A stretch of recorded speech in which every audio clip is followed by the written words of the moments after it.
Ladies and gentlemen, welcome to this week's edition of the Let's Talk Tuesdays podcast. My name is BrendenPlayz.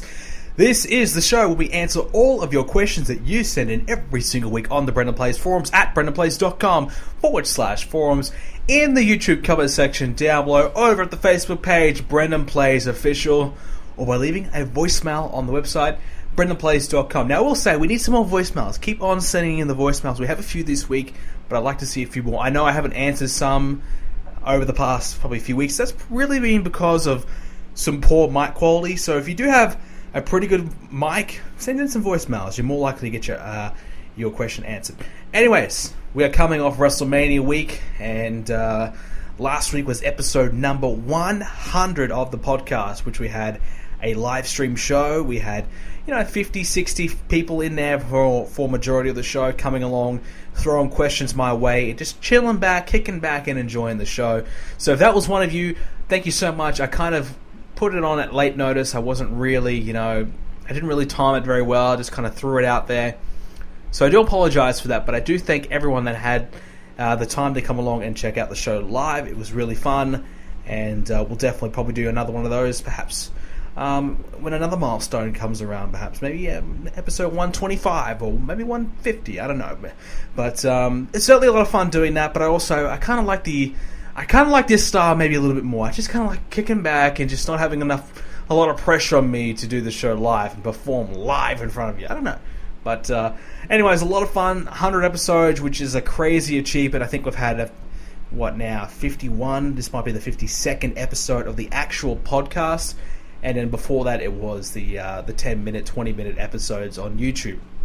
So it's been, 2 years now since we've been doing Let's Talk Tuesdays. It's been a lot of fun. I've been enjoying it. And I think I've gotten everything that I wanted to get out of it. I kind of wanted just to have my own platform, just to speak everything that I have on my mind about wrestling, which is a lot of the time a lot of things. So I have gotten that platform, and I can just talk and talk and talk for as long as I want. And if you want to listen, that's great. If not, well, so be it. But for the most part, everyone that listens to the show enjoys the show. So if that's one of you, if you've been one of those loyal supporters, those loyal listeners who keep on listening in every single week, thank you so much. Trust me, when I see your comments in the videos, when I see your tweets, when I see you, repeatedly listening in every single week, I notice who you are, and I really, really got to thank you so much. And the people who keep on sending me questions in every single week, you guys keep the show going. So thank you so much to everyone who keeps on supporting the show. Now that we have the thank yous out of the way, just a quick plug of my social medias. We got to get all the plugs in early on. BrendenPlayz Official, like I just mentioned earlier, it's the best place right now to send in your questions for the show. We're also uploading a lot of just kind of bits and pieces from the website as well. We've got some pictures going up there. We even had a couple little facts come up on the page. So really trying to do a lot more with the Facebook page. So we'll make sure you keep up to date with the Facebook page by leaving a like on the page. You can even get notifications for the page if you're that inclined. So make sure you do that and keep up to date with everything to do with BrendenPlayz. I would really, really appreciate that. And other than that, really not a lot more news going on. This week I had some assignments to do, so I've kind of been a little bit busy. Last week, actually, I think it was actually last Tuesday, maybe. So exactly last week. I had an assignment that I forgot about. It was actually due on the day WrestleMania was on. So on Monday, which was WrestleMania for me, my assignment was due, and I completely forgot about it. And I had to get that assignment done within a couple of hours on a day late. So I got that in barely. This week I was more aware of my assignment, and I got it done over the course of 3 or 4 days. So we have got that out of the way. But it did mean that I had to kind of restrict myself on doing some videos, which is why you haven't seen many UFC videos, or maybe I still haven't done NBA, but maybe some GMO videos and things like that. I just haven't had a chance to really get onto those games and play those. So if you are wondering where those are, I apologize. I wanted to kind of focus on just doing Universe Mode videos for this week. I figured, look, if I can only pick one game just to do and focus videos on, I'll just do Universe Mode, which most of you guys would really appreciate anyways. So I just focus on that this week. And I've got a UFC video coming up that'll be out, I don't know, maybe tonight or tomorrow. I'm not exactly sure. It'll be out very soon. And I'm going to get back on the GM mode and play some more WWE Smackdown vs. Raw. And I've also, I've finally got myself an NBA video sorted out. So that's going to be going up this week as well. So, and I'm hoping to do more than one this time around, and not just do one a month. I'm going to try and get more than one done. I've got plenty of actual footage recorded for NBA. I've got plenty of gameplay I've recorded. It just, the editing process for it is a little tedious, which I think I have to be in the mood to kind of do the editing for it. And today I just kind of went, screw it, I'll just do it. I had some spare time and I got it done. So I'll get an NBA video out. I'm going to try and finish off the series. There's probably only, maybe 10 episodes to go in the series. And we'll try and get that done for you guys. And I know I've been slacking with the NBA stuff. I really, I don't know. I guess I feel like, the editing is one, obviously. Sometimes the view count's a bit low, so I'm kind of like focusing my small time that I probably get some days to do videos on the universe mode and stuff, and the NBA always gets pushed aside. But I do want to finish it off. I did promise it like a month ago that I would. Now I'm serious about it.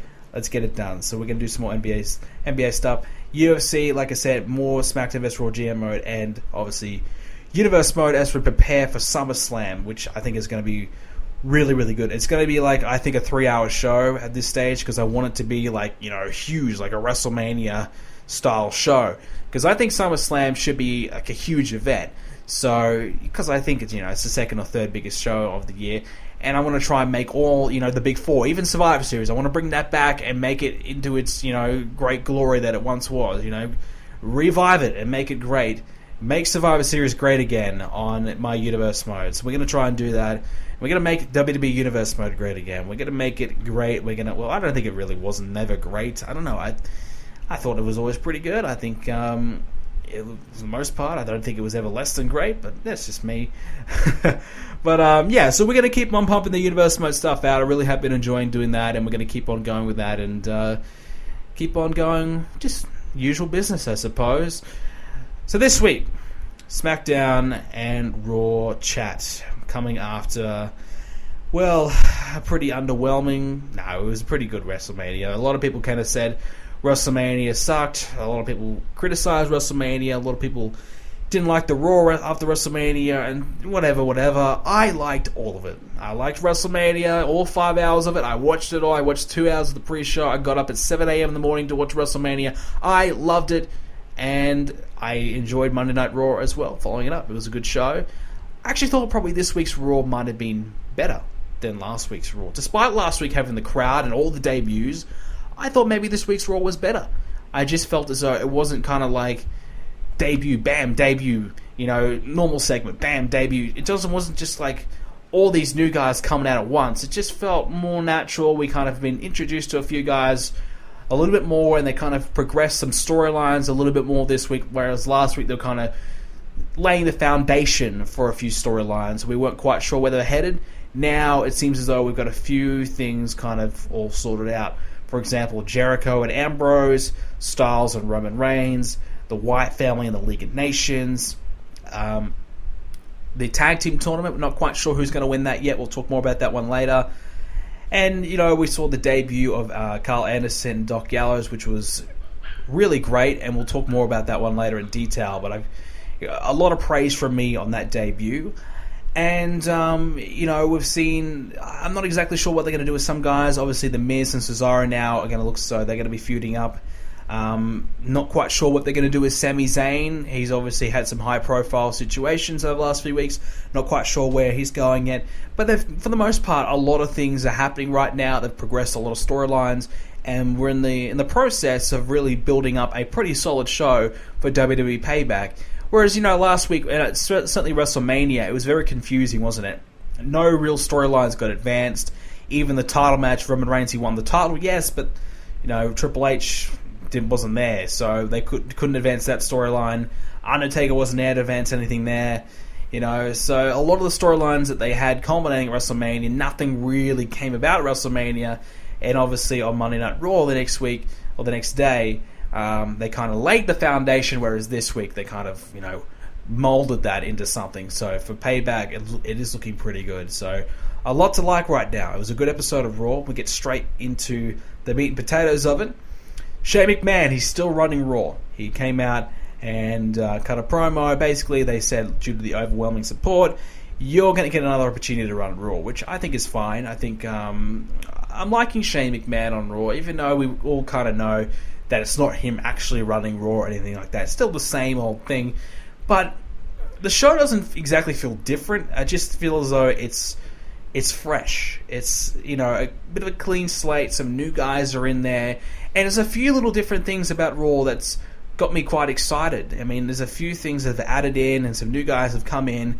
And all of a sudden, a few things that have been quite boring and stale have now breathed in some new life. And I'm talking mainly about the tag team division. The tag team division, I mean, look, 2 months ago we had the League of Nations and New Day, the Usos and Dudley Boys. Even the Primetime Players are not there. Lucha Dragons barely teaming up now. They teamed up again this week on Raw, but Kalisto doing the singles thing. The Social Outcasts, which is just a job team, and the Ascension, another job team. So really, the tag team division was very, very lacking. Which is why when they brought about Jericho and AJ Styles, I got quite excited for that, because I thought, here we go, something new to the tag team division, breathe some life into it. But it only was, of course, short-lived. But now, look at the tag team division now. Cass and Enzo coming in, which is quite exciting. The Vaudevillains, despite them still only being on Smackdown, which I'll talk about in a moment. We've got Anderson and Gallows, their big debut, and I'll talk more about that in detail. And Primo and Epico, looks as though they're coming back as well, which is, I don't know how to feel about that. I'm not sure what they're going to do with them, what kind of gimmick they're going to have. Are they just going to be like the Caribbean guys again, kind of like Carlito, but not spit in your face with an apple kind of guy, just kind of cool, laid back Caribbean guys? Is that kind of what they're going to be? But anyways, there's a lot to like there, because you're going to have 4 new tag teams coming in to join the Dudleys, to join the Usos, to join the New Day, and even the League of Nations. So, and probably the Primetime Players might come back. I mean, I think Titus O'Neil, his suspension was actually over as of yesterday, but he wasn't on Raw, obviously. And I personally believe Titus O'Neil probably won't be on Raw again in quite some time. I don't even know if he'll ever get back on Raw at all. Maybe if there's some backlash, they might put him on there. I'm not sure, but probably his return might be at Main Event on Superstars. That's it. I just can't see Vince ever really doing anything with him again. I think he's just got so much heat with Vince McMahon, and that's the case. That's the wrong guy you want to piss off, because he can make or break you. And Titus O'Neil, I think, is going to be broken by Vince McMahon. So that's probably a team that we probably won't see again. And that also affects Darren Young as well, who really did nothing wrong, but he was always kind of like the lackey in that team regardless. So the tag division obviously has a lot of life. The Vaudevillains still on SmackDown is a little confusing. They didn't I guess they already had a lot of debuts on Raw. Maybe they wanted to save something for SmackDown and have them debut there and compete there and give you kind of more of a reason to watch SmackDown. But I think it's hard for a team to debut on SmackDown and really succeed, or anyone to debut on SmackDown and really succeed when they come over to Raw, because they'll come to Raw and they'll act like they've been here for such a long time, but the fans haven't really associated themselves with that individual or team. Look at Tyler Breeze. He debuted on SmackDown, he came over to Raw, and they acted like nothing ever happened, just acted like he's another guy on the show. Whereas majority of people probably had not even seen SmackDown when he debuted. They're probably very aware of him, let's be honest. NXT, plenty of footage of Tyler Breeze out there, but they probably haven't really been associated with him that much on the main roster. And I think the similar thing might happen with the Vaudevillains. They haven't been associated with the main roster on Raw, and that's really the A-list show. That's the only show to be on. So when they come over to Raw, maybe in 2-3 weeks' time, when Michael Cole doesn't give a shit about them anymore, and JBL says 2 things and then moves on to arguing with Byron Saxton again, it's just not going to get over, and they're just going to fall flat, and then they're going to be dead in the water from the get-go. So that's my problems with SmackDown debuts, because a huge portion of the audience don't watch SmackDown, or don't even care about SmackDown, or don't follow it at all. I don't watch it. I certainly don't. Yes, I know the Vaudevillains, and I'm not a big fan of the Vaudevillains. Maybe I haven't seen enough of their... I'll be fair. I haven't really seen enough of them, or been interested enough in them to really look further into their matches. I've seen a few, but I haven't really, seen anything that's kind of like made me want to watch a lot more. Maybe my opinion will change when I see them on the main roster. I'll give them a good month or two to see what they can do before I really pass my judgment on them. but I haven't really had much of an opinion on them coming from NXT. So I would like to see some more of them. I'd like to see what they can do on the main roster, and hopefully they can succeed. It'd be exciting to see a new team do well. I mean, Cass and Enzo looks as though that's going to be the team that's going to get the big push out of the new teams, which I think is fair enough. I think they deserve that. They've got themselves over. The crowd likes them. They do well on the mic. We'll see how they go in the ring. I think they've got a match against the Ascension on Smackdown. So we'll see how they go there and how the crowd reacts in the ring. You can't really gauge it on Smackdown because all the cheers are edited in anyway. So when we see them on Raw in the ring, we'll see how they go and how the crowd reacts to them in the ring. Because, you can be quite over on the mic, you can know your catchphrases, you can do well when you're cutting a promo, but when you get in the ring, if the crowd is silent, that's when you have a problem. There's been a lot of guys that do well on the mic. They get over on the mic, but they get in the ring and they just can't follow it up. Like The Miz, for example. He's a good talker on the mic, but in the ring, there's really nothing there, is there? He does enough, he gets by, but he's not really anything special. So that's where he kind of lacks there. But whereas on the mic, he can cut a good promo, he can be a good arrogant heel, he does a good job. But in the ring, he's just average, he's just decent. So we'll see how they go. I'm not calling Cass and Enzo average or decent, by the way. But I'm just going to say, well, how will the crowd react when they get in the ring? Will it be the same kind of reactions as they get when on the mic? If they do well on the mic and in the ring, well, they got some big things going for them. But mind you, obviously it's early days for them. We'll give them a few months to see how they go, get themselves over. But anyways, the tag team division is thriving. They've got a tag team tournament as well, which I think is really great. I love tournaments, certainly right now in the WWE, because WWE is so 50-50 booking, as we talked about last week. They're so 50-50 booking, but when you have a tag team tournament, you've got to get 1, 2, 3 wins in a row.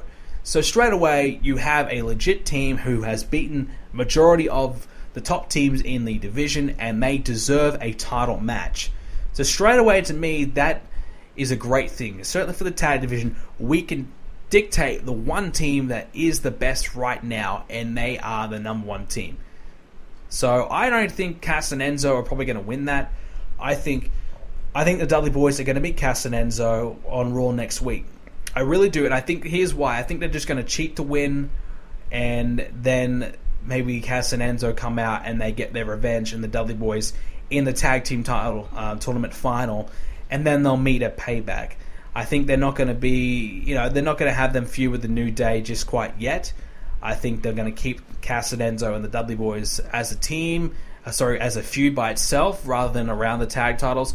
And then another team on the other side, I'm not quite sure who's the top team. Maybe, I think the Vaudevillains there, the Usos are there, so I'm not quite sure who will get the win over that side. So that kind of makes me wonder who's going to end up winning that.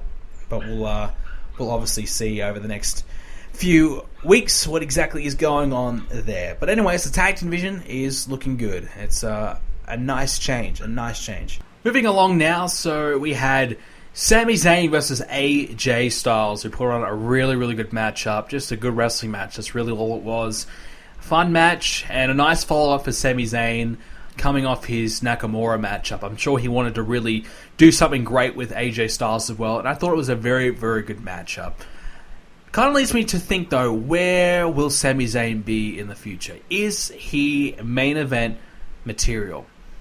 I don't think Sami Zayn will reach that status. I'm actually quite surprised right now he's even in amongst the title picture, and I probably take that down as a lack of guys, a lack of talent, more so than Sami Zayn getting a push. I think Sami Zayn is a good talent. He's a good wrestler, no doubt about that. Not a bad promo as well. I think he can certainly talk, so I think he's a good all-rounder. But I just don't know. I just don't know if the look that he has, the size that he has, is going to sit well with the likes of Vince McMahon. I just don't know if he's going to be able to beat that upper mid-card status. I think right now, I see Sami Zayn as a bit of a Dolph Ziggler. A guy who can work well. He might win one, maybe get the big one once via Money in the Bank or something like that. But I just don't know if they'll ever really give him the ball and give him a great push. Look at Daniel Bryan. Look how much it took for them to even push him. I think Sami Zayn he's gonna need something like that to really get him going. If the crowd really gets behind him, they might have other choice than to really give him that spotlight. But the crowd has been, certainly supporting him. He gets his chance. He gets a good pop every time he comes out. He's getting a good reaction, which is a good sign for him. Only, a few weeks on the main roster now, and I think, since he returned to the main roster. So I think if he can keep this momentum going, who knows, the next 3 or so months where Sami Zayn will be. I'm a little surprised they're pushing him this far already, so maybe he will get further than what I expect. Like I said, I think he's only going to be, in the mid-card of Doom, in the upper mid-card region, but hey, if he can get beyond that, that's great. I just don't know if he ever will. At the moment, I would say no, but if he keeps putting on great matches with the likes of AJ Styles and Nakamura and all these guys and puts people on notice, then really they're going to have no choice but to really give him a big push, and hopefully he can get there. And there's a lot to like about Sami Zayn. I think, I haven't really become a big fan of him just quite yet. I mean, I like him, but I don't love him or anything like that. He's not one of my favorites as of yet.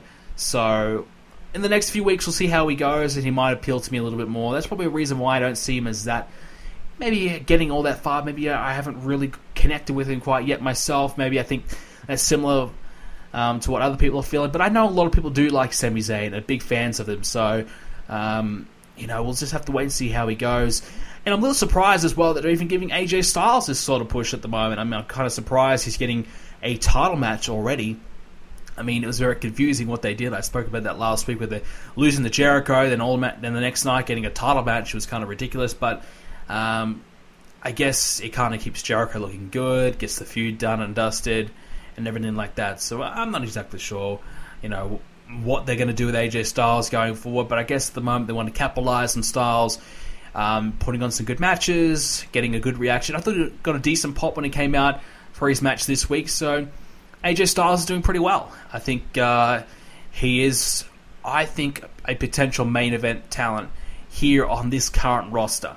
I think he's a great wrestler. Talking, not so much, but he hasn't really done a lot of it. They've done well to kind of, when he talks, he says enough. He doesn't really need to cut a 10-minute promo. He'll come out, he'll say a couple things, and that'll be it. And which I wish they would do the same with the likes of a Roman Reigns, for example. Have him come out, say a few things, that's it, instead of 5-10-minute promos. But, so far, AJ Styles is probably exceeding my expectations already. I really didn't think they'd push him into a top-level position, but they're giving him a main event of a pay-per-view, the first pay-per-view after WrestleMania, so that's got to mean something. That's got to mean something that they see something in AJ Styles, and despite the TNA stigma and everything around that, they're actually going to give this guy a fair chance. And I think right now, he's probably the best you're going to get of AJ Styles ever. The next year or so is probably going to be the best of AJ Styles you're going to see in the WWE. Maybe they know that. Maybe they realize that. Maybe they think, look, we need to give AJ Styles a push now, sooner rather than later, because later it's going to be too late. He's going to be declining. He's going to get in his 40s. If we give him a push now, who knows where he'll get to? Who knows what he can do for us? And he's already established. He's already a top-level guy on the show already. So just keep on going with that. And it's a fresh opponent for Roman Reigns, which I think is nice. I think really the only opponent that I would have liked to see Roman Reigns feud with right now would have been Dean Ambrose, and that would have been Roman Reigns as a heel. But they're not going in that direction, so AJ Styles is a good substitute. So I'm definitely looking forward to seeing what Styles and Roman Reigns do at Payback. I think it should be a good match. Charlotte and Natalya had a match for the Women's Championship. No surprise, Charlotte winning. They had Dr. Phil come out and spectate the match. Obviously, before it, they had Dr. Phil basically saying to Charlotte, you can do better by yourself. You don't need Ric Flair. You're cheating. You shouldn't be doing that. Basically trying to tell Charlotte that she's fine on her own. Doesn't need her father. He believes her father is holding her back. So probably the first seeds or the first instance where we might see a bit of dissension between Rick and Charlotte, even though Rick helped Charlotte win and keep the title. So really, we might not see anything happen anytime soon, but the seeds have been planted. Are we going to see those two break up? I'm not sure. I don't think Charlotte would really do much better by herself. I don't think she would do better at all. I think having Ric Flair there gives her an opportunity to use more heel tactics to win, to cheat more and get herself more over as a heel, she always gets pretty good heat. The crowd boo her. I think she's one of the few that actually get legit boos as a heel. I think the crowd legitimately don't like her, and she does cheat, and she does, beat their fan favorites of Sasha Banks and Becky, and even now Natalya, using, cheap heel tactics. I think it has been working well. I think the combination and the pair is working well, and there's really no reason to break it up. I guess some people think maybe, okay, we break it up, it'll give more of a chance for Charlotte to shine and do well on her own, but I don't think that would really work. I think it's better that she has Ric there, and maybe in a year's time, or maybe by the end of the year, maybe let Ric Flair go home, of course, but for now, I don't think there's any real reason to break that pair up. I think they're doing pretty well together. I think there's a lot to like, so for now, Charlotte and Ric Flair is a thumbs up from me, and they should keep going with it. And it was a good match between Charlotte and Natalya. I didn't think Natalya would ever win, but Natalya is always one woman you can kind of rely on to put on a good match, and it's a nice start to the women's division now. It's a nice, fresh start. You have a good matchup on Raw between two of the top women on the show. It's nice. It's a good start. No Sasha or Becky on the show today, so I guess it goes to show they don't need to rely on Sasha and Becky to kind of put on a good women's matchup. They did pretty well with Natalya, who's being a woman who needs more exposure. She's not, people say she's old and she's, the veteran and we need to phase her out and job her out. I don't really think so. I don't think she's ever really had a chance to reach her full potential. I think she could have always done a lot more, than they've ever given her. So I think it's good to see her still getting good matches and getting good exposure and getting good opportunities on Raw. Cesaro and The Miz, looks as though those two are going to be feuding, thanks to Cesaro getting a win over Kevin Owens on the show, becoming the number one contender for the Intercontinental Championship. I've got to say, so far, really like the combination between Maryse and The Miz. I really, really like that. I said it for a long time, The Miz, he should have had an entourage. Back when he had Damien Sandow with him, I always thought he should have had Tyler Breeze with him, maybe form a tag team of Breeze and The Miz, the Hollywood stars, or, the movie star and the high-profile model. They could have done something with that. The A-listers. They should have called them, had a team, the A-listers, and had Sandow as, their entourage guy. The guy who's coming around getting them all their drinks, and, he's part of the crew. He's just doing, and he can use his comedic abilities to kind of make that funny and get that over. So they never end up doing that. Instead, now they've got The Miz, and they have Maryse. And obviously Maryse, beautiful woman. She is smoking hot. The Miz, he can just, he can brag. Look, I've got my hot wife with me, and she can, like we saw with Cesaro, she can kind of end the backstage segment as well. Trying to get everything for The Miz, make sure he's all good, look after the champ, things like that. I like that. And Maryse can obviously help The Miz win and give him more opportunities to exploit more heel tactics. So Cesaro as his opponent, obviously you have a great fan favorite and Cesaro. You give him a good matchup. You give the crowd what they want. People want to see Cesaro with a title matchup. He's got one. Coming up against Miz, who's probably one of the most hated people at wrestling altogether. The guy is just very hateable. So if you exploit that, you have the fan favorite versus the hateable heel. It matches up pretty well. I think The Miz will retain the championship. I think Maryse will screw over Cesaro. She'll, put The Miz's foot on the rope, or she'll drag the referee out, or she'll distract the referee and allow Miz to pick up the win and keep Miz's title reign going, keep Cesaro chasing it, create more heat for The Miz, more cheers and fanfare for Cesaro, and eventually maybe Cesaro will take the belt from The Miz in the future, and when it does happen, it'll be much more effective. So I think Extreme Rules is after Payback, and I think you probably should give the belt to Cesaro at Extreme Rules. Just have a good 6-week feud or whatever with Cesaro chasing the belt, and when it does finally culminate, it'll be much more effective and it'll get over much better. If you have The Miz cheating and kind of running away from Cesaro a little bit. Cesaro looks like this absolute boss right now. He's coming out the suit, stripping it off, and he looks like an agent, like a super agent, he looks like a badass. That's it. He's coming in the suit. He looks fresh. He's dressing sharp. He looks like a total badass. And he's got the sunnies as well. He just looks like, a guy who could play James Bond. Jason Statham. I already know he's got the comparisons, but geez, he's playing a character just like that, isn't he? And I think it's working. I like it. I think he looks cool. I think it's cool. So, I don't know about him coming out in the suit every week and stripping it off. I think that might lose its appeal after a few weeks. But I think I like it so far. But I just think maybe after a few weeks, you'd be same old, won't feel as special. Maybe he should come out every now and then with it. I'm not sure.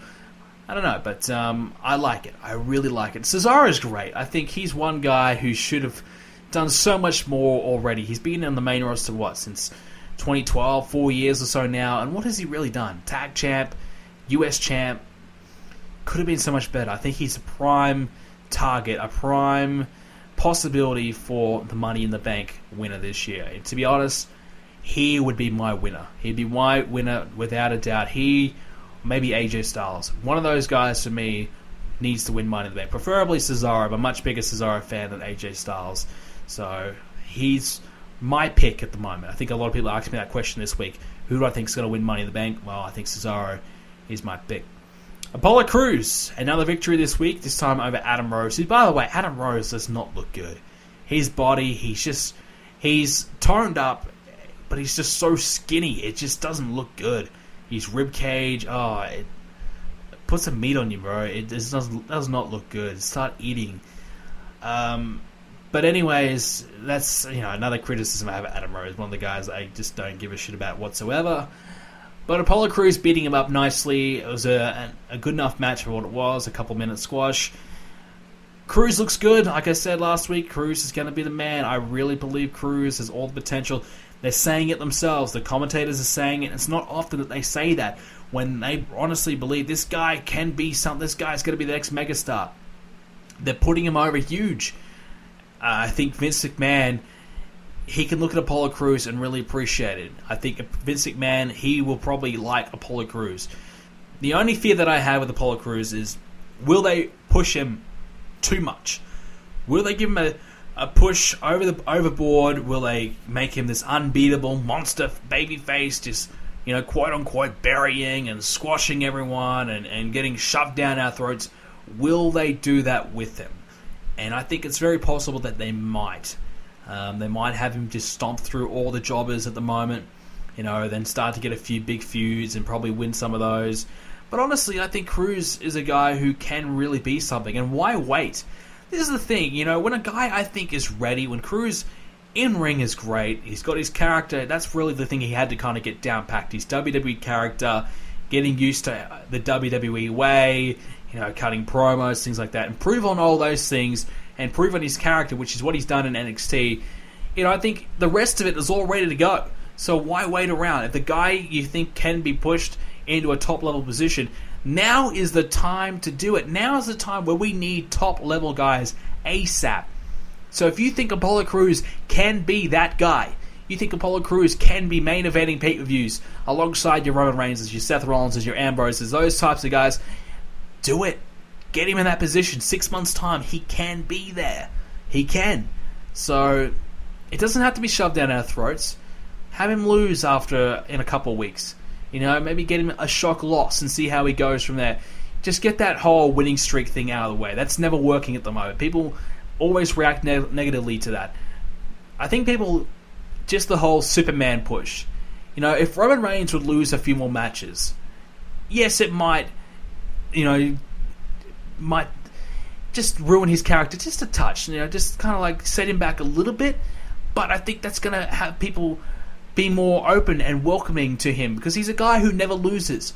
What's there to support there? Why would we support Roman Reigns? He's a guy who never loses. A babyface is a guy who gets his shit kicked out of him, and he's always never given up, and he fights for the crowd. He wants to do right.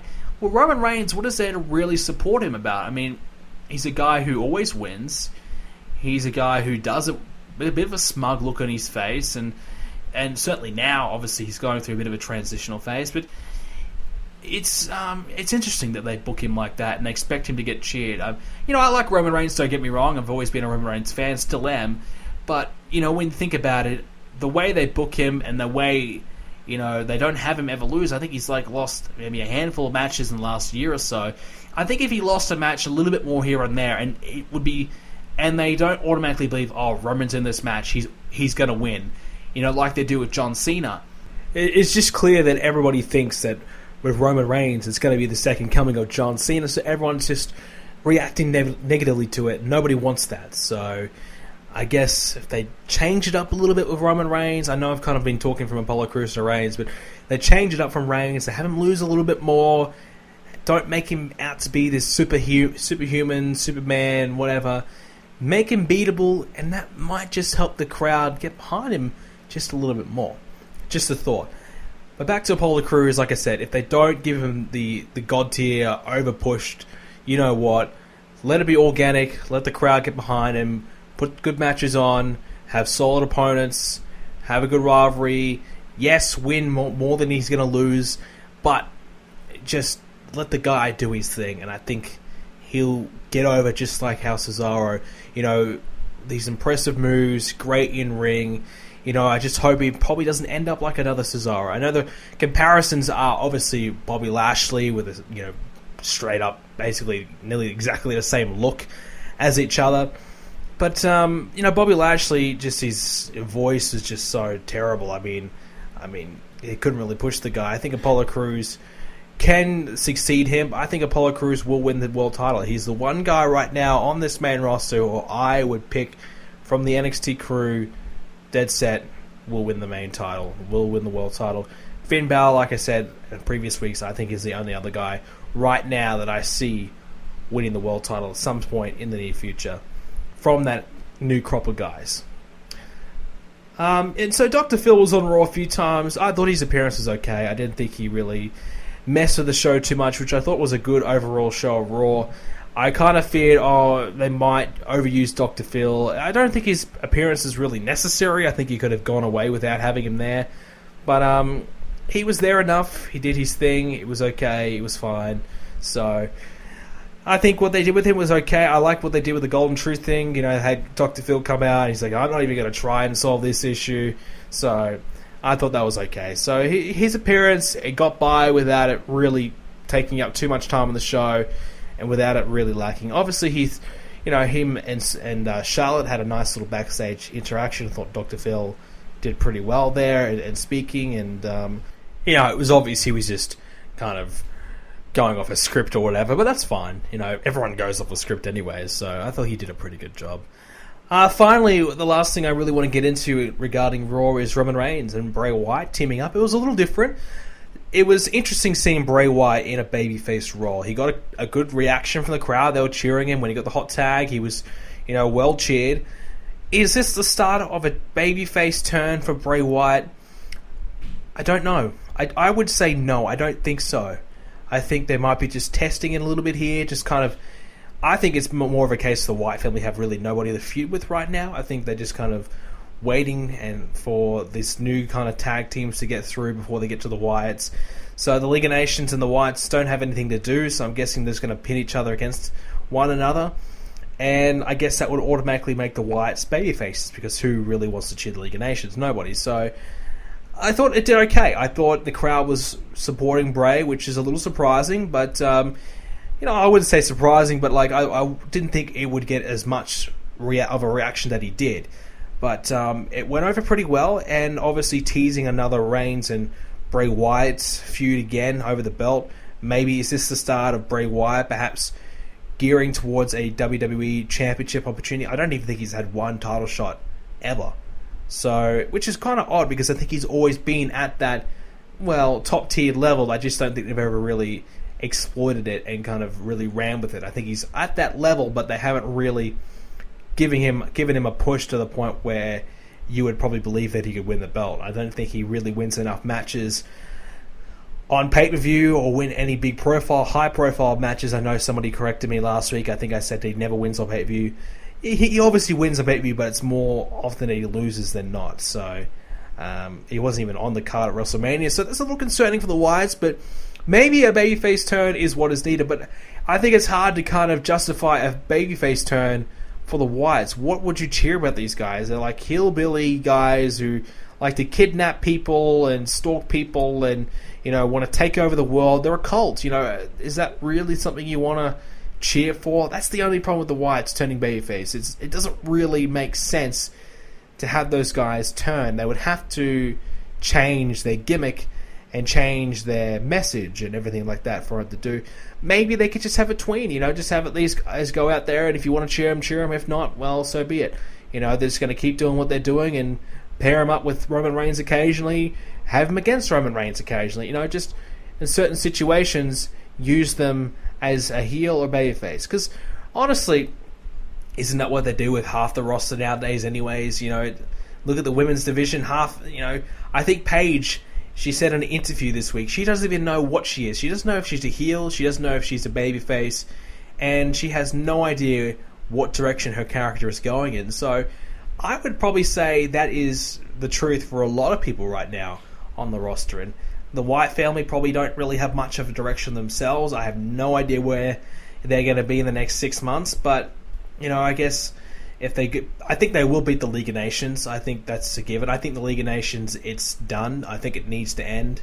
You know, them dropping King Barrett, yes, it was a good idea. But I think they've either got to add another member or just let it go. I think it's not working. They don't get much heat. Nobody's buying the shirts that are terrible, by the way.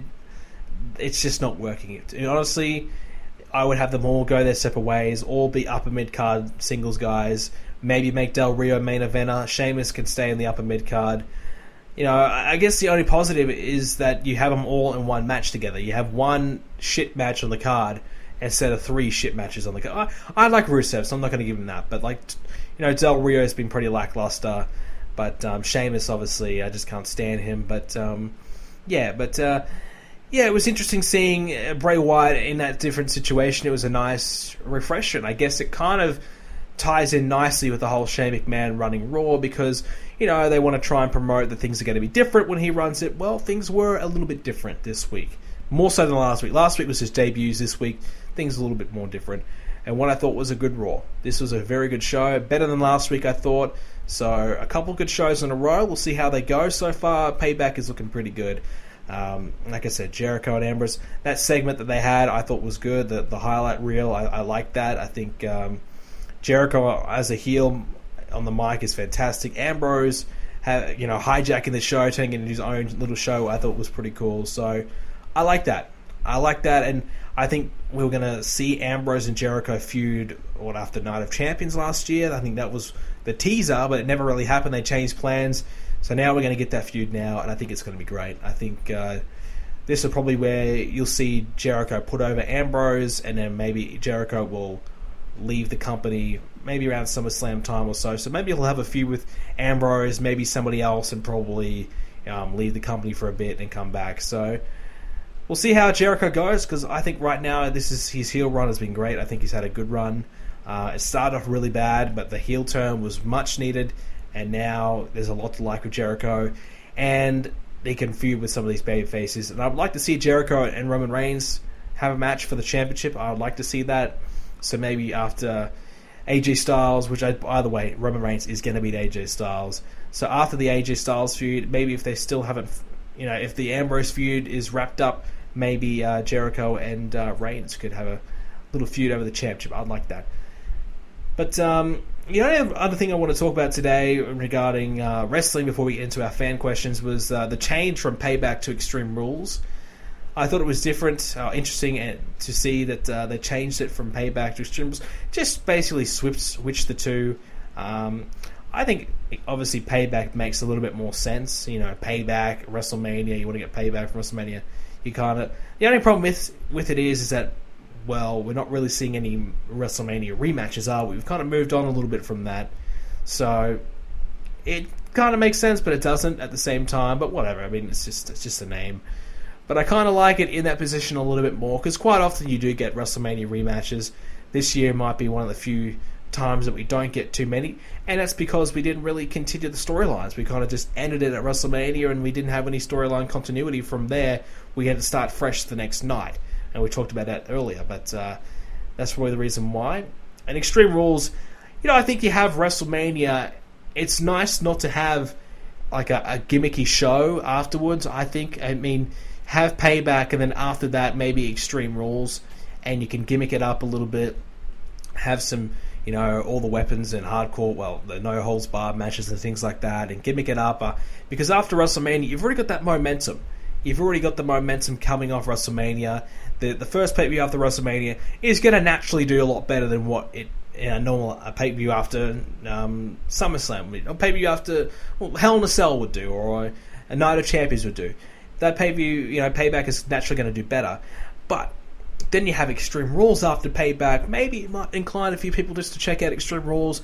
They're going to see some more quote-unquote extreme matches. So I think it's a better positioning from them, probably a smarter move, and it might just help keep their subscriptions for a little longer. Because Extreme Rules is generally a pretty good show. I think the last few years has been pretty solid. Maybe a year or two in between haven't been great. But, Payback, I think, was it last year's Payback or was it 2014 Payback was really good? One of those was really good. I know the one with the Shield and Evolution was great.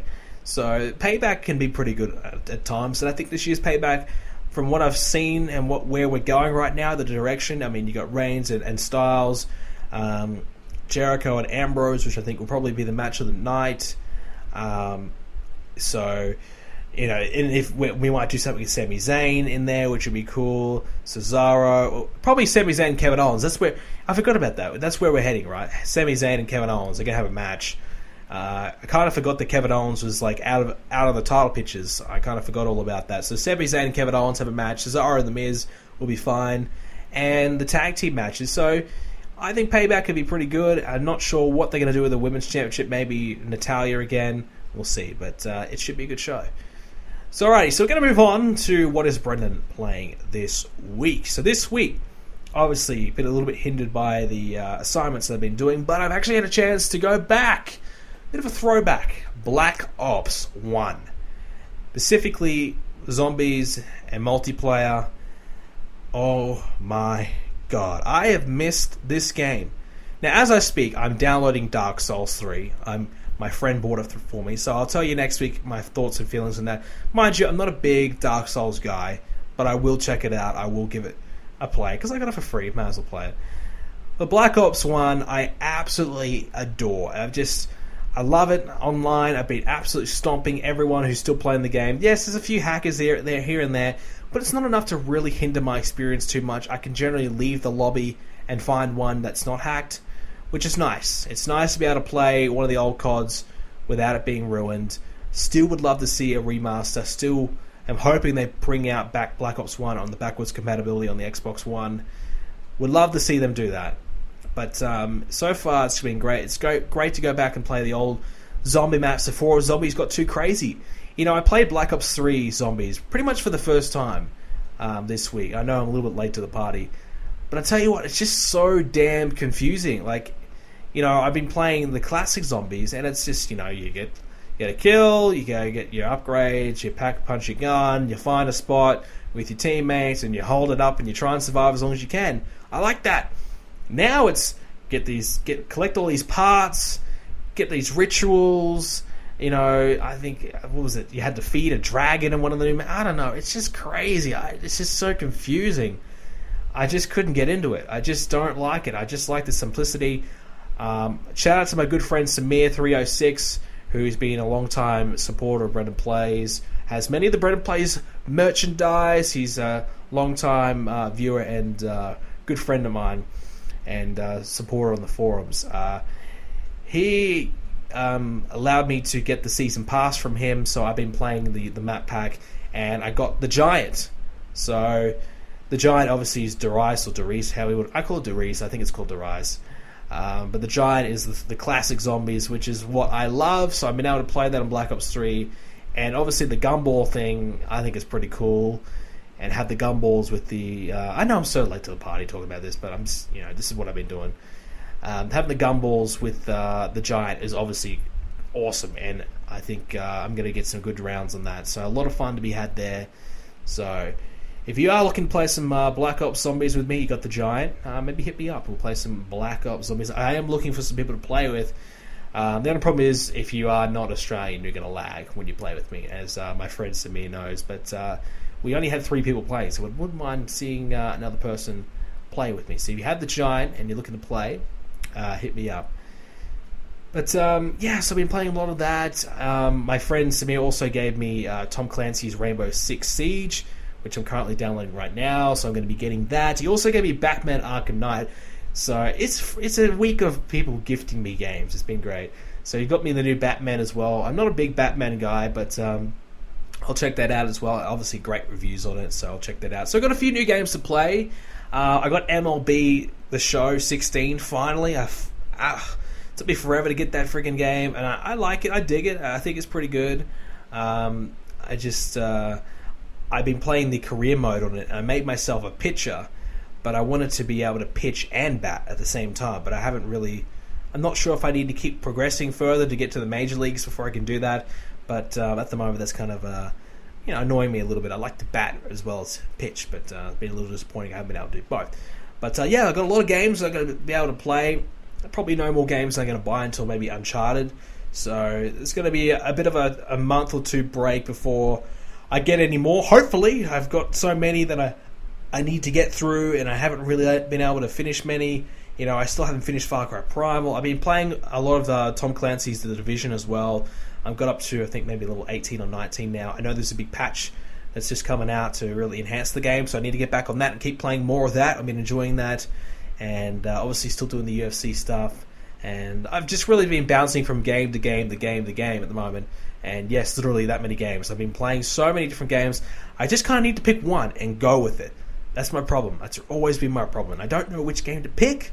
Maybe Dark Souls. Maybe that's going to be the one. If I can get into that, we'll see. It's just so difficult though, isn't it? Dark Souls, so hard. I heard the new one is even harder than normal. Oh. Dark Souls 1 was hard enough for me. I mean, I got pretty... I was getting into it, and I kind of got myself stuck and ruined it for me, but I would like to, see how we go with Dark Souls 3. That could be a lot of fun. Maybe, if not, I'll keep playing some of the online games. Obviously, Tom Clancy's Rainbow Six Siege. I played the beta of that. I didn't really get into it too much. I thought it was okay, but we'll see how the main game goes, and a little bit more variety, a little bit more to it. And I know there's a lot of strategy involved, which, sometimes I'm not so great at, but we'll give it a go. We'll see how we fare with it. But yes, playing a lot of games, and I'll keep you updated next week on what else I've been playing and my experiences with some of these new games. Obviously, Dark Souls just coming out. I know a lot of you guys would like to probably hear my opinions of it, and I'll let you know next week what I think. Alright, so we do have some questions this week, and we're going to get into them. So we're going to start off with some of the written in questions, then we'll get into the voicemails last. So this one comes from Amir Khan. What do you think about Cesaro's new entrance where he tears his suit? Well, I touched on it a little bit earlier, but I do like it. I think it's really cool. It's a different element to him that I think he needed. I think he's been a little bit bland, and now he's coming out like this super agent kind of look. I think he even had like an earpiece or something on in his backstage segment. I don't know what that was in his ear, but he had something there. He's got the glasses, the suit. I just think he looks like a total badass, and I love it. I think it's fantastic. So honestly, I think he should keep doing it. I think it's great. I think it's working well. I think the crowd is reacting to him. Just keep going. I think just give Cesaro a chance. Give him like 3 months to see if he can get himself over. And I think he will. I think the crowd, they want to cheer and they want to support him. And I think we'd all love to see him succeed. So I just hope they can stick with him, give him a legitimate chance to see what he can do. And then I think great things are ahead for Cesaro. Another one from Amir. Did I watch the World 2020 final, the cricket final? If yes, what are your thoughts on the finish by Brathwaite? It was incredible, wasn't he? He hit 4 sixes in a row, I believe it was, to close out the match. I kind of tipped the West Indies to win it from the get-go. I really felt as though they are a very strong T20 side and such a really underrated team. Obviously, so many issues with the team at the moment in terms of pay and their management and things like that. But when it comes to 2020 cricket, they are the best, one of the best. They have such a great group of talent. Chris Gale is an absolute beast, one of my favourite players. Andre Russell might be my favourite player in cricket right now. He's so good to watch. They're so entertaining. Dwayne Bravo's great. And Brathwaite was incredible in that finish there. So They snuck away with the win. It was a great match. I didn't actually get to watch it, but I saw some highlights. It looked as though it was really good. So I did follow the World Cup until Australia got out, and once Australia got out, I kind of gave up.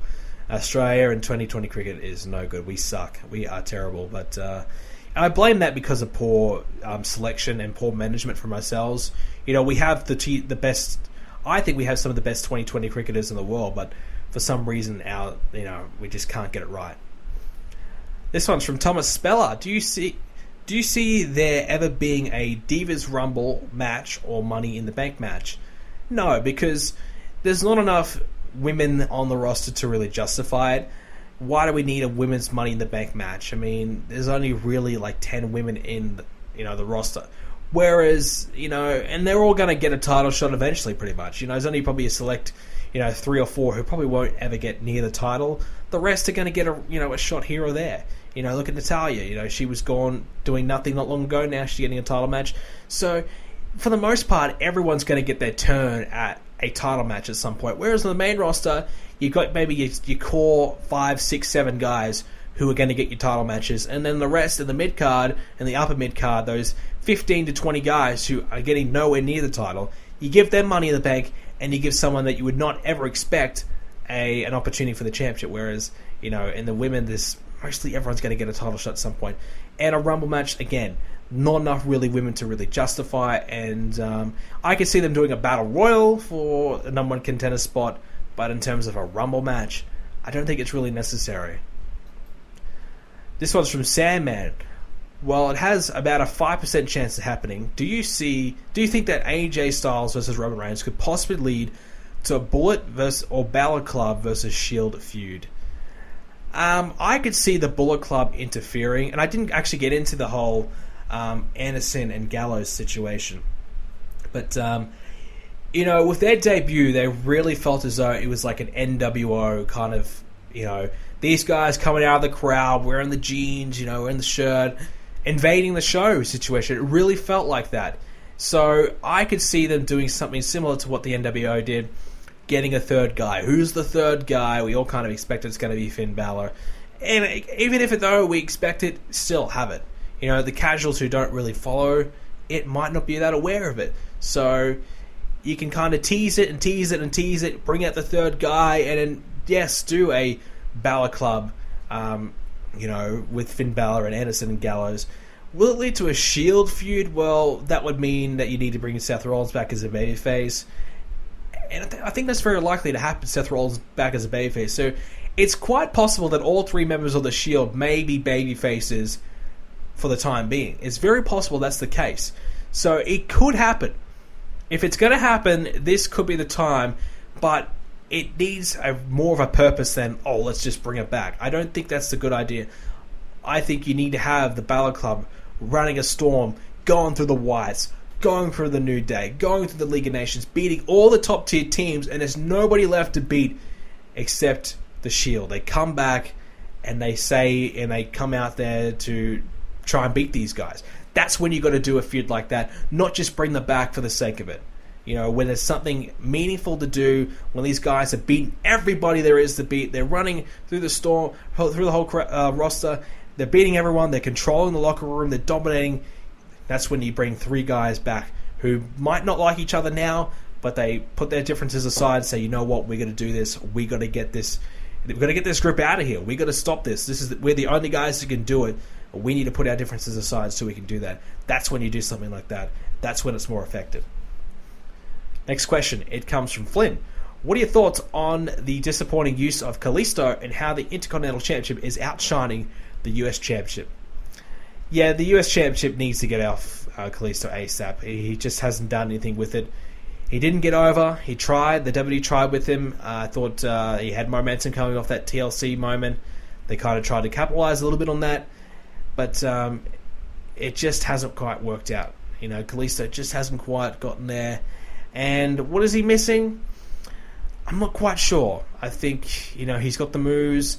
I think just people might be a little bit bored. Maybe need to know a little bit more of the character. I just think having flashy moves isn't enough to get yourself over, because I think there's guys in the roster that are better than Kalisto, more exciting than Kalisto in the ring. So just him relying on that isn't enough. They need to evolve his character a little bit more, maybe have him cut promos, maybe have him a little bit more serious, maybe, I think probably the best step would be to get rid of Sin Cara. I think Sin Cara holds him back, so there's a few ideas that you need to probably think about doing. I just think right now would be a good time to get rid of that belt from Kalisto. Have anyone beat him for it. I don't care who it is, just get rid of it off him ASAP. This one comes from Ice in Columbus. Is Roman going for a slow burn heel turn? It certainly seems that way, doesn't it? It seems as though they're making him this tweener who just doesn't care. If you cheer him or boo him, I don't give a shit. I'm just here to be the champion and do my thing. If you love me, that's great. If you hate me, fair enough. I'm just here to be the champ. So it certainly seems as though they're going down that tweener route. It might plant the seeds for a heel turn down the line. Eventually, he just has enough and he snaps and explodes and turns. It might happen. But I think right now they're sticking to the guns. It doesn't really feel as though he's turned heel or anything like that. The commentators are putting him over as this big baby face. So I think for the time being, still definitely a baby face, but he's just doing a few things that kind of, separate him a little bit from just a straight up clean cut baby face to, where you could probably think, oh, he's doing a couple of heelish things, but he's still a baby face. They're still going in that direction. He's just doing a few little different things to kind of, deal with the haters a little bit. This next question comes from Josh Stone. Do you think Apollo Crews will end up as a well-booked multi-time champ, or do you think he will be a Kofi Kingston who has a lot of potential, but the WWE doesn't give him much of a shot? No, like I said earlier, I think he's going to be a champ. I think he's got to be a champ. He's got all the tools to succeed. He really, from JBL putting him over constantly on the show, I think they believe that Apollo Crews can be something. I believe he can really be something. I hope he can be something. I think he's got so much potential. Kofi Kingston, I could never really see taking that next step. I always saw him as a mid-card. Kofi Kingston's, the mid-card version of, the black version of Dolph Ziggler, really. If you want to put the comparison there. The two have very, very similar careers. And just because Apollo Crews, obviously he's black, don't think it's going to, lead to the same, he's not going to replace Kofi Kingston or anything like that. I think Apollo Crews will stand on his own, and I think he will be very, very successful. I think it's time that we get a black superstar rising above and getting himself in that main event level and really succeeding. I think the last one was Mark Henry, then like a Booker T. We've seen Bobby Lashley. It didn't quite work out there, for example. The two comparisons there, but I think Apollo Crews is far better than Bobby Lashley and will be very, very successful. He's got plenty of years left in the tank. He's going to be great. I really think so. I'm very hyped for him. As you can tell, I'm putting him over big time. People are going to say I'm kissing his ass, but I really think he's going to be great. And I just hope they don't disappoint me. Hopefully he steps up and hopefully they give him a fair shot. Now, that's all I want. I just want them to give him a fair chance. This one is from Decent Stuff. Do you think that the most over guy on the roster should have the belt? Same with the women's and the tag team champions. That's an interesting question. I think you could argue yes and you could argue no. I mean, sometimes it's good for the most over guy to be chasing the champ. If the most over guy is a babyface and you got a top level heel, sometimes it's interesting to see the babyface chasing after the heel. Who would be the most over guy on the roster right now?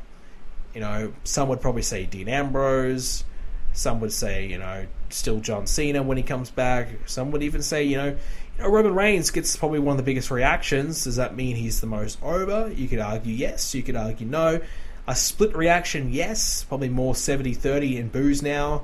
So I think probably Roman Reigns is the most over guy when you think about it. I mean, he gets probably the loudest reaction, whether it be negative or positive. He's got the most people talking about him. Everyone's talking about Roman Reigns, whether it be good or bad. I think he is the most over guy on the roster right now. Ambrose gets a good reaction, doesn't get a huge one.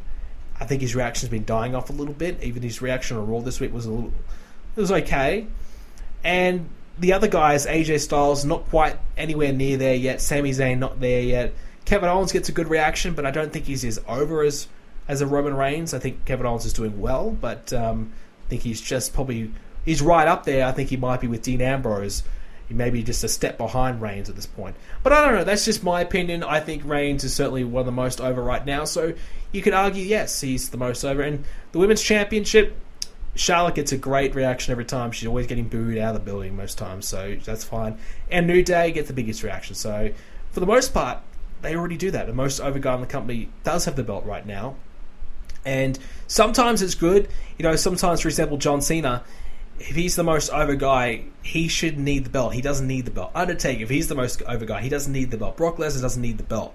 So sometimes it is good, but sometimes it's not, because sometimes when you have a guy who's a little bit above the belt, doesn't need the belt, he doesn't need the championship, you give it to someone else to help them get over more, and that's when you probably don't give it to the most over guy. But for example, Roman Reigns right now is perfect. If Cena comes back, would I immediately give it to Cena because he's the most over guy? No. I think you stick with Roman Reigns. You have Cena be a guy that you can feud with Roman Reigns and have a high-profile feud with, but don't need to necessarily give him the belt. A few more questions here before we get going. 37 Will Dog, what do you see John Cena doing when he returns? Could you see Cena versus Reigns at SummerSlam? Well, that was a nice little transition. Definitely can see Cena versus Reigns. I've talked about this a couple of years ago. I said that I think John Cena and Roman Reigns could be... I wouldn't put it on the level of Rock and Austin, but I certainly see them having a number of WrestleMania matches against one another. Reigns, I think, is just about at that level now, where Cena and Reigns having a big match at WrestleMania, I could see them doing it. I could see them having a couple of them. Whether they turn one of them, probably you might want to turn Cena. Have Reigns as the babyface, Cena as the heel, maybe. I could see them doing that. At SummerSlam, I don't think they'd waste that at SummerSlam. I think they'll keep that for WrestleMania. But I can certainly see them having an altercation when they return. When John Cena's back, I think it might be back, next month, or Extreme Rules time, a couple of months. I don't know. I really don't know. Will he just be straight into the main event scene? Probably. Will he come off the belt? Probably. Will he go back down to the US title thing? I don't think so. I think he's done with that. I think he's going to go back into the world title picture. This one's from Damon Biggs. Are you going to put the Women's Championship on Universe Mode or keep the Divas Championship? This is a question I've been getting a lot, and I've been ignoring the question because I wanted to kind of keep it as a little bit of surprise. But if you're already into this portion of the show, you're an hour and 6 minutes into the show right now, you deserve to know. You deserve to know. You're a supporter of the show. So yes, I will be bringing back the Women's Championship. When I will be bringing it back, probably after SummerSlam. My Universe Mode, I like to keep it in correlation to current day WWE. So if there's not a champion... So let's see, for example, they bring back the Hardcore title. I'd bring in the Hardcore title. So they changed the Women's Championship, so the Divas Championship into the Women's Championship, so I will be making the change as well. I'm not going to do a full-on, scrap the whole Divas Championship. Any title win that came about with the Divas Championship doesn't count anymore. I'm just going to change the look of it and go from there. I'm not going to completely rebrand the whole division. I have been calling them women. I've been trying to get the word diva out of my head. I've been trying to get rid of that now that I don't need to say divas anymore. I've been trying to get rid of that word. So I've been trying to get used to calling them women again. It took me a while to get used to calling them divas. It took me like a good 3 or 4 months because they kept calling them women, but WWE calls them divas. So now I need to try and get that word out of my head and go back to women. But I will be bringing back the women's title. Final question today comes from Awesome K. Have I or will I see Batman versus Superman? No, I won't. I do not like superhero movies. Some I can tolerate. I think I like the Captain America one that I saw a couple of years ago. The Thor movie I saw a couple of years ago. I thought that was okay. I thought the Avengers was terrible. I'm going to get heat for this because I know a lot of people like these movies, but they just don't appeal to me. I haven't seen Deadpool. That's one that I might like to see. I loved Guardians of the Galaxy. That was really the main superhero style movie that I've really, really liked. Probably the only one that I've really, really liked recent times. I absolutely love that movie. Maybe because Batista's in it. I don't know. But no, I won't see Batman vs Superman. I don't really like either. Superman, I think, Superman and Batman are pretty boring to me. Batman, I just can't get into it. I do like Ben Affleck, though. I do like him, but yeah, I'm going to give it a miss. Considering so much negative press behind it and so many negative feedback, I think I could probably miss it, So I won't be seeing that one, but let me know what you think of that movie. Should I see it? As a person who doesn't really care about the comics, doesn't really care about either characters, is it a movie that I need to see? Let me know. And if it is, maybe I'll check it out. But I haven't seen any movies for a while. I need to get back into seeing some more movies. I've been watching TV. I've been watching Shameless, so I need to catch up. I just caught up to what's on Netflix, 5 seasons, and now I need to watch season 6. I need to get a hold of season 6 and watch it. I love Shameless. It's a great show. The US version, not the UK version. The US version is fantastic. Before I forget, we've got a couple of voicemails, so let's get straight into them before we head out. Hi, Brendan. I've got so much hate towards some of the UK guys. I'm not trying to criticise your opinion, but Emma's the only Australian on the main roster, and she hasn't really done a lot since recently. I was just wondering, but is it their wrestling ability, or their personality, or what? Thanks. It's interesting that you bring that up, because I never really noticed that I probably don't like a majority of the UK guys. I don't think Ireland is technically in UK anymore, or whatever it is, but I do like Finn Balor. I do like Neville. It's just Sheamus and King Barrett that I really, really don't like. I was a fan of William Regal. Not a big fan, but I enjoyed his work at times. It's just Sheamus and King Barrett. It's just something about them. I just don't care about them at all. Sheamus's promos just grind my gears. He's okay in the ring. King Barrett, I don't think I've ever seen one good match from him in the ring, but I did like his promos when he was doing the Bad News Barrett stuff. But the characters that they both have right now are just awful. I just cannot care for them at all. But mind you, I don't like UK television or movies. Sometimes I do like, but UK TV for the most part I don't like. For me, it seems like it's kind of like low budget, low production type of shows. For example, Shameless, the US version compared to the UK version. I tried watching the UK version yesterday just to check it out, and I just didn't like it. I just didn't like it at all. I think whether it's just the production or just the look and the feel of the show, I don't know. It's just something about UK shows that I can't get into. Maybe because I'm Australian and we're just built to hate everything to do with the UK, or England specifically. Maybe that's the case. I don't know. I don't think that is the case. But I just think, for some reason, I can't get into it. But I don't think it's every UK wrestler that I don't like. I just think it's Sheamus and Bad News Barrett specifically that I don't like. So, it's a fair point. I never really noticed that, but I suppose you're probably right that maybe there's a stigma. Maybe I don't like UK. Maybe I don't like UK wrestlers. I certainly don't like their TV shows. I don't watch any UK TV shows for whatever reason. And honestly, I don't really watch any Australian TV shows, really. So I think Australian TV sucks too. So, maybe... I don't know. Maybe there's something to it. But anyways, that will do it for me for this week's edition of Let's Talk Tuesdays. If you did enjoy this episode, please share it around to your friends. Leave a like on the video on YouTube.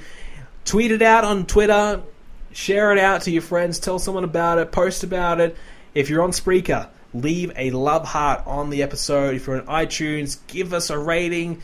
Just do something to help support the show. That'd be great. Just, even listening is fantastic. And if you have been listening from the get-go, from all 100 episodes, thank you so much. You are the real MVP. You are a fucking beast, a legend. I love you so much for doing that. Thank you so much. Hope you guys enjoy this week's edition. And I will see you all the same damn time next Tuesday.